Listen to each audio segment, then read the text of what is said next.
Выпили, поссорились, один из мужчин достал пистолет и поднес его к виску другого. Эта история осталась бы неизвестной, если бы не произошла в одном из кафе Нижнекамска прямо перед камерой видеонаблюдения. Нетрезвого мужчину быстро разоружили сотрудники частного охранного агентства. Подробности расскажет Айгуль Бадрудинова.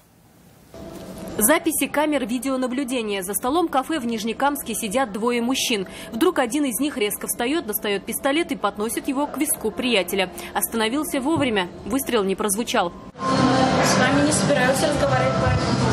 Персонал кафе рассказывать подробности не спешит. И что стало причиной конфликта, непонятно. Трезвого мужчину задержали сотрудники группы быстрого реагирования охранного предприятия. Пистолет изъяли. Выяснилось, что это охолощенное оружие, не способное больше стрелять боевыми патронами. По данному факту возбуждено уголовное дело по статье «Хулиганство». Она предусматривает до 7 лет лишения свободы. Айгуль Бадрудинова, Александр Халин, Рафаэль Ракипов. Вызов 112.